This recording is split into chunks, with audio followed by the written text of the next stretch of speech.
All right, so we ended on the 5th and 6th verse, and that there shall be no further delay. This further delay is again referring to the judgment of the vengeance of the blood of his servants that had been poured out and spilled by his adversaries. So we're going to now see what verse 7 is talking about, which talks about in the sounding of the seventh messenger, when he is about to sound, the secret of Elohim shall also be ended, and as he declared to his servants the prophets. So we're going to take a look at some things as relates to the secret.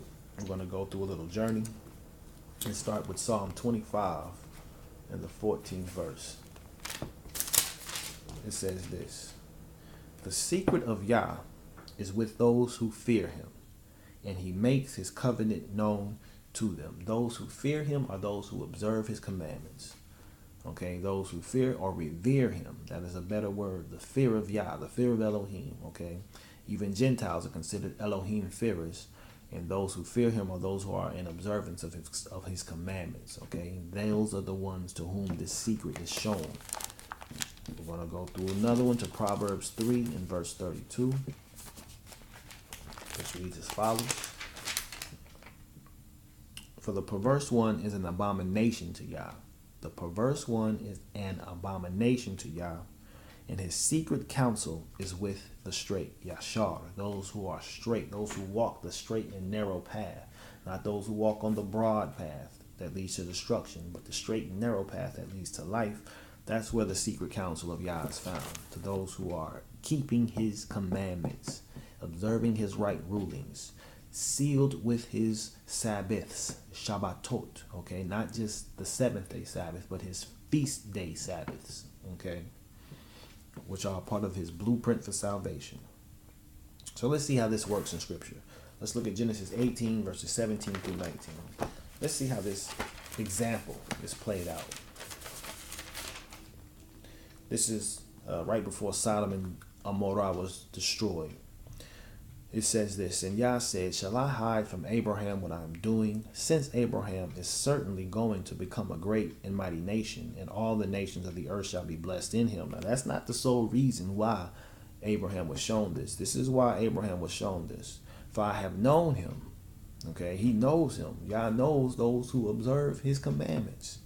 That's the exact opposite is this. When you read in Matthew, I believe it is 7:21 through 23, many will say in that day, Master, have I not done all these things in your name? And I will declare to them, depart from me, for I never knew you, you worker of lawlessness.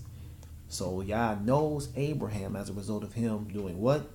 So that he commands his children and his household after him. So he sets the standard himself to guard the way of Yah, the way. That's what the followers of Mashiach call themselves, the way, followers of the way, to do righteousness and right ruling, so that Yah brings to Abraham what he has spoken to him. So he keeps his Torah.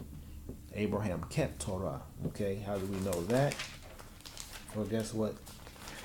Isaac was even told. Isaac was told that, yeah, Abraham did keep Torah. He says this. This is Genesis 26 verse 4 and 5, speaking to Isaac.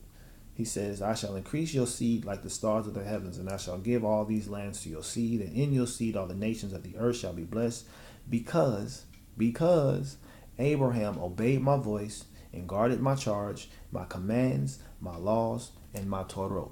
This is Genesis 26 verses 4 and 5. I gotta put that down as a note, so excuse me real quick. 26 4 through 5. Now let's go to Amos 3, 7, and 8. The book of Amos, chapter 3, verses 7 and 8. Which reads as follows. I'm going too far. This is the book of Amos. This is the Abba of Yeshayahu, or Isaiah. Very interesting. Amos 3, 7. It reads as follows, and 8. For the Master Yah does no matter unless he reveals his secret to his servants, the prophets. A lion has roared, who is not afraid? The Master has spoken, who would not prophesy? So again, we see Abraham was shown what was going to happen to Solomon, Gomorrah before it even happened. We're going to take a look at some other examples of this matter here. We're going to go to Matthew 13, verses 9 through 17, as the Mashiach is speaking about these parables of the field to his disciples. He tells them this again, verses 9 through 17. He says, "He who has ears to hear, let him hear." And the taught ones came and said to him, "Why do you speak to them in parables?" And he answering said to them, "Because it has been given to you to know the secret. It has been given to you to know the secret of the reign of the heavens. But to them it has not been given." So there is only a select amount of people and a select group of people who shall receive the secret. Even when it ends, not everybody's going to get it. Only those who are his servants, those who are obedient and keeping his Torah, will receive the secret. To everyone else, it is a mystery and a secret. For whoever possesses, to him more shall be given, and he shall have overflowingly. But whoever does not possess, even what he possesses shall be taken away from him. Because of this I speak to them in parables, because seeing they do not see, and hearing they do not hear, nor do they understand. So they can yap all day, but because of their disobedience, they do not see, nor do they hear, nor understand. And in them the prophecy of Yeshayahu is completely fulfilled, which says, "Hearing you shall hear, but and by no means understand, and seeing you shall see, and by no means perceive. For the heart of this people has become thickened." Okay, their minds are thick. They don't want to do Yah's will. And their ears are hard of hearing, and their eyes have closed. They have closed, lest they should see with their eyes and hear with their ears, lest they should understand with their heart and turn back. Turn back to what? To the Torah. Turn back to the Torah, which is turning back to the Father, and I heal them. Okay, that's why the healing was in his wings, in the tzitzit that the woman touched the hem of his garment, which reminded Israel to keep Torah. Okay, when you see those tzitzit, it is a reminder, and that's in Numbers 15 verses 37 through 41. I believe it's the 15th chapter of Numbers. I just want to double check.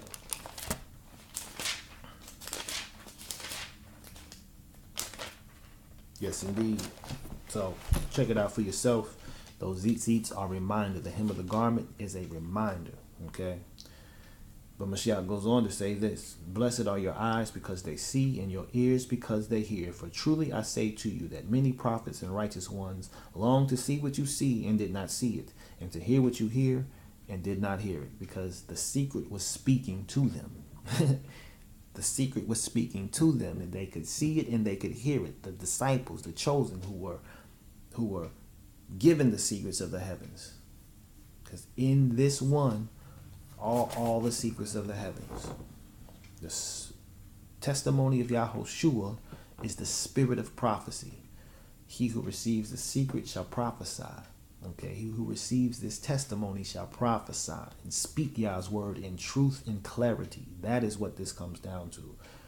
We're going to now turn to 2nd Ezra, chapter 13, 32 to 39. Let's take a look at this secret.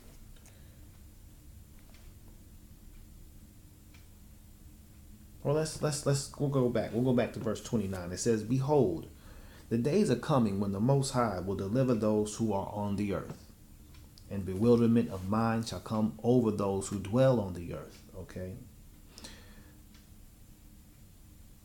"And they shall plan to make war against one another, city against city, place against place, people against people, and kingdom against kingdom.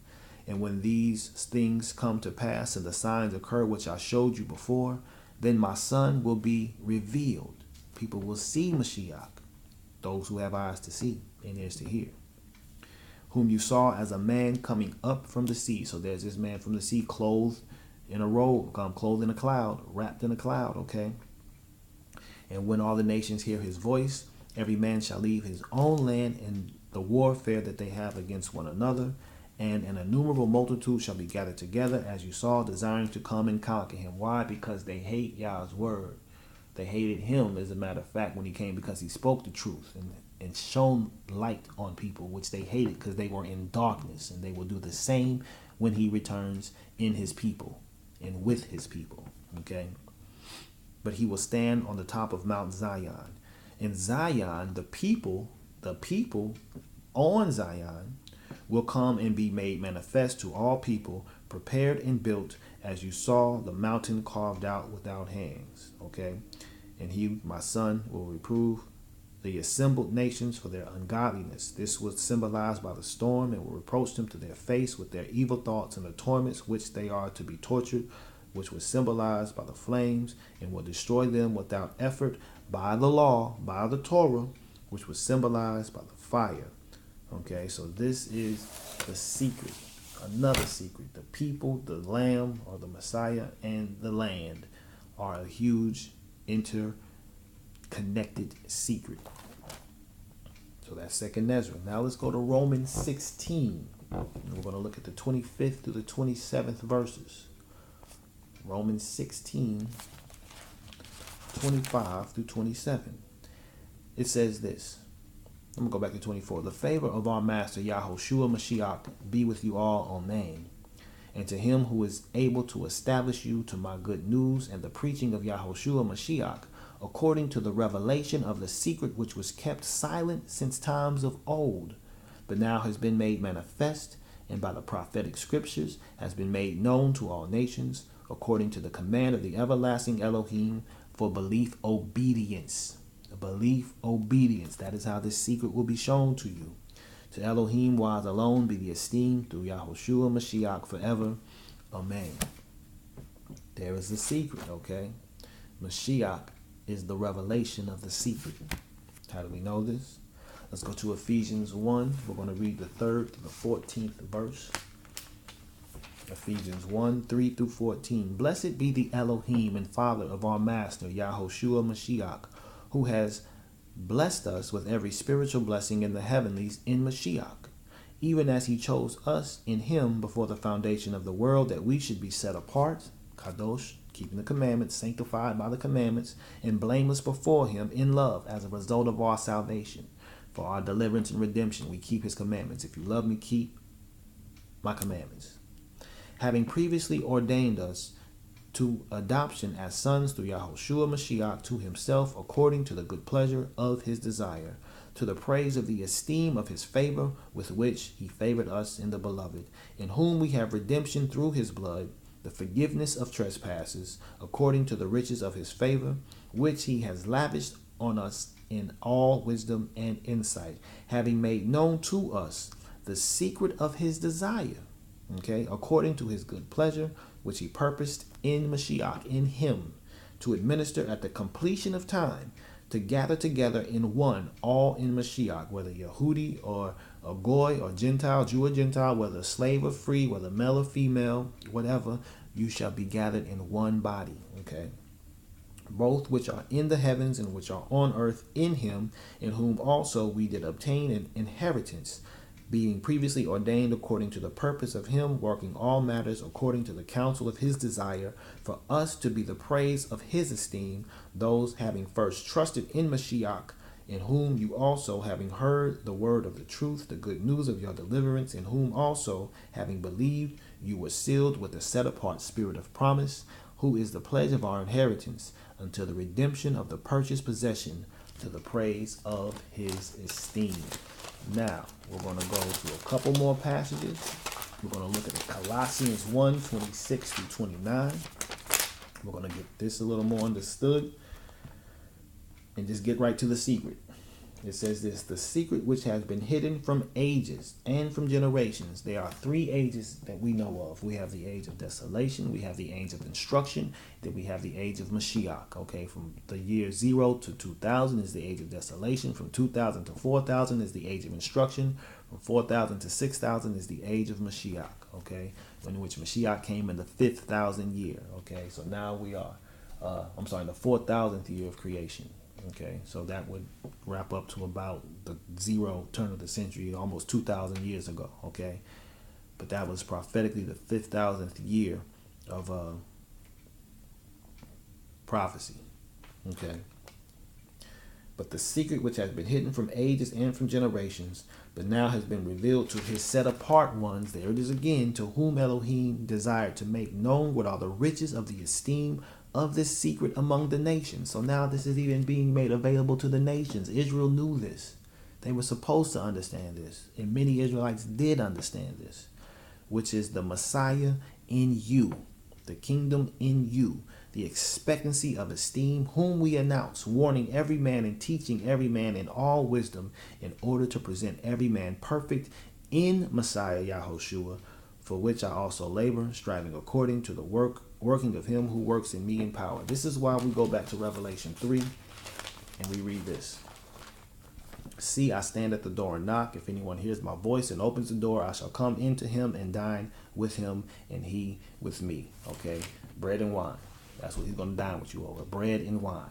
Okay, he's going to give you the covenant, which is his body broken, and his blood, which are the teachings. That's all the covenant is supposed to be made of. It's written on your heart.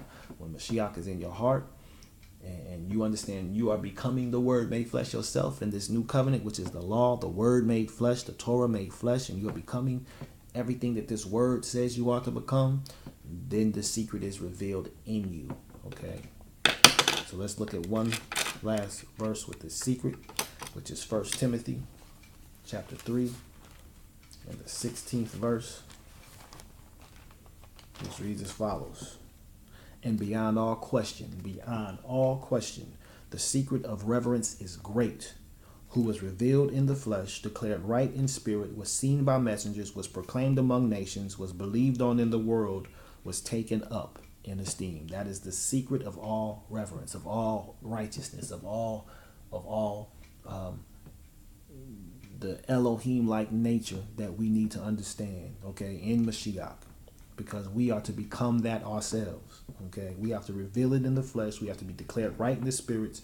We have to be seen by these messengers ourselves. We have to proclaim among the nations that Mashiach is risen, and we have to believe this, have others to believe it in the world as well, and then we will be taken up in esteem as well. Trustworthy is the word. Okay, trustworthy is the word, right? This is what it says. If we died with him, we shall also live with him. If we endure, we shall also reign with him. If we deny him, he also shall deny us. If we are not trustworthy, he remains trustworthy. It is impossible for him to deny himself. Okay, so this is why we do our utmost to present ourselves approved to the Father, a worker who does not need to be ashamed, rightly handling the word of truth. And by the way, we don't worship Mashiach, we worship the Father. Okay, this is what this secret is all about. But this is our intermediary, as Moshe was the intermediary, as Aaron and the Levites were the intermediary, the middleman, okay, the intercessor. We now have a greater intercessor, and that is Mashiach Yahushua. Yah has always used an intercessory individual or being to commune with his people, okay, whether it be the prophets, the spokespersons for him. But now he has given us his son, okay? And this is what that secret is all about. Okay, let's turn to Hebrews 1 real quick, and let's look at this and understand this.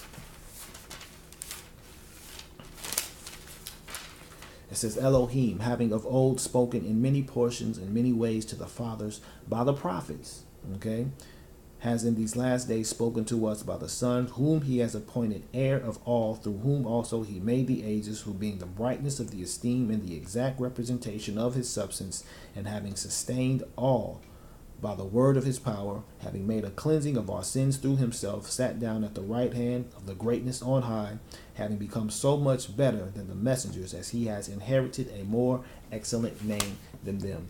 Because coming through the flesh, he perfected the life that he was given, as we all are to, and even to the point of obedience unto death, where he was justified for living a sinless life and risen from the grave. The law of sin is death. When you sin, you die. But if you do not sin, as he demonstrated, death has no hold of you, which he came to be the master of, which is why he has the keys of Sheol and of death himself. Okay, so let's go now to the 8th through the 11th verse, where this book is taken and eaten again, and it was sweet as honey to the mouth, but stomach was made bitter. And again, this is the language that we have from Ezekiel. Ezekiel spoke this same exact language, and we're going to read the first 4 verses of Ezekiel, and then we're going to close out with the 62nd chapter of Isaiah. This is Ezekiel chapter 3, verses 1 through 4. We're going to close out Isaiah 62. And he said to me, Son of man, eat what you find. Eat this scroll, and go and speak to the house of Israel, And I opened my mouth, and he fed me the scroll. And he said to me, Son of man, feed your stomach, and fill your stomach with this scroll that I am giving you. And I ate it, and it was as sweet as honey in my mouth. And he said to me, Son of man, go to the house of Israel, and you shall speak to them with my words. So this scroll was the filling of his mouth with the words of the Most High. Now, what are the words of the Most High proclaiming? Isaiah 62. For Zion's sake, I am not silent, and for Yerushalayim's sake, I do not rest, until her righteousness goes forth as brightness, and her deliverance as a lamp that burns. And the nations shall see your righteousness, and all sovereigns your esteem, and you shall be called by a new name, which the mouth of Yah designates. And you shall be a crown of comeliness in the hand of Yah, and a royal headdress in the hand of your Elohim. No longer are you called forsaken, and no longer is your land called deserted, but you shall be called Hephzibah, and your land married. For Yah shall delight in you, and your land be married. For as a young man marries a maiden, so shall your sons marry you. The people shall marry the land again. And as the bridegroom rejoices over the bride, so shall your Elohim rejoice over you. And I will add in Mashiach, I have set watchmen on your walls, O Yerushalayim, all the day and all the night continually, who are not silent. They are people who are crying out and prophesying, come out of her, my people, lest you would partake of her plagues, or partake of her sins and receive of her plagues. Come out of her. Okay? You who remember Yah, give yourselves no rest. Do not rest, okay? Until you see Zion established. And give him no rest till he makes Jerusalem a praise in the earth. Continually pray. Cry out to Yah. Weep. And cry out to Yah for Yah to establish Jerusalem. Yah has sworn by his right hand. There it is again. His right hand, by the way, is Mashiach. Okay? And by the arm of his strength. His right arm is Mashiach. The right hand is his people. Okay? How do we know this? We'll go to that real quick. Let's look at the book of John. I want to say the 8th chapter.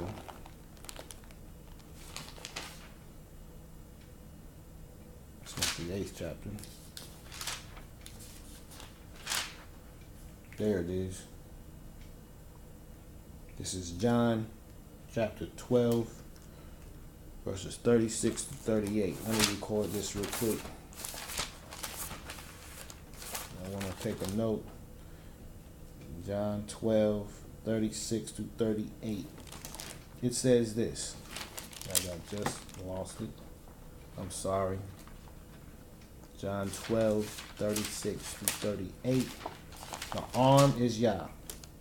The hand is Israel. While you have the light, believe in the light so that you become sons of light. These words Yah spoke and went off, Yahushua spoke and went off and was hidden from them. But though he had done so many signs before them, they did not believe him, that the word of Yeshayahu the prophet might be fulfilled, which he spoke. Yah, who has believed our report, and to whom has the arm of Yah been revealed? So again, the arm of Yah is Yahushua, the hand are his people. Okay? Let's go on. No more. Let's go back. Verse 8. Yah has sworn by his right hand and by the arm of his strength, no more do I give your grain to be food for your enemies, nor do sons of the foreigner drink your new wine for which you have labored. But those gathering it shall eat it and praise Yah, and those collecting it shall drink it in my set apart courts. Pass through the gates. Prepare the way for the people. Build up the highway. Remove the stones. Lift up a banner for the peoples. See, Yah has proclaimed to the end of the earth. Say to the daughter of Zion, see, your deliverance has come. See, his reward is with him and his work before him. And they shall be called the set apart people, the redeemed of Yah, and you shall be called sought out, a city not forsaken. All of this that is taking place on earth is for Zion's sake. This judgment that is coming to earth and we're seeing and experiencing right now with the fires, the earthquakes, the diseases, the uprisings of people and the wars and the rumors of wars, are all for refinement. This is all refinement that must and needs take place in order to prepare the world for his people to come and rule in righteousness. The scorched earth theory, or not theory, the scorched earth practice that many of the indigenous Americans had done years ago when they like marked out a certain territory of land and burned it in order to purify the soil, to produce a more pure crop. This is the same principle that Yah is using here on earth right now. And we're seeing it take place right before our very eyes. And we know that the baptism of fire is to come. And it's so interesting when you look at how the judgments have taken place. The first with water, which is what you do initially with the offering. You douse it and cleanse it in water. And then you set it on fire to offer it up. Okay? And only that which is pure remains in the offering and is accepted. Okay? That's why it has to be unblemished. So the unblemished are not to be smitten by the fire. We see that with Abraham. We see that with Moses. We see that with Hananiah, Azariah, and Mishael. Okay? We see that in several accounts in Scripture where the faithful endured the flame. There are even accounts in Hiroshima and Nagasaki of souls not being affected at all by the bombs being dropped on them. There are accounts of that. And we know that the scripture promises Israel that they will be protected and guarded during this judgment when it takes place. He will shield Jerusalem. They will be as a fire pot amongst trees and a torch amongst leaves, as Zechariah says in the 12th chapter. So all these things that are taking place again are for the refinement of earth, so that Israel and the righteous and those who have endured unto the end and have kept the Father's commandments and his Torah and have bore the testimony of Mashiach Yahushua will be delivered and shall be saved in his borders. And so with that, I pray that these words are truly inspirational, that they provide insight and enlightenment, that they edify you, and that they encourage you to continue your search and your service and your working out of your salvation in fear and trembling, so that you can be one of the chosen as well and enter into the gates of the kingdom and give praise to the Most High. So, in conclusion, Yivarechecha Yahuwah vayishmerecha, Ya'ar Yahuwah panav alecha vayichnucha, Yisa Yahuwah panav alecha vayisam lecha, Shalom Alechem, peace be upon you. May Yah bless you and keep you. May Yah cause his countenance to shine upon you, be kind unto you. May Yah lift up his face unto you and give you peace, one love, Shalom Alechem.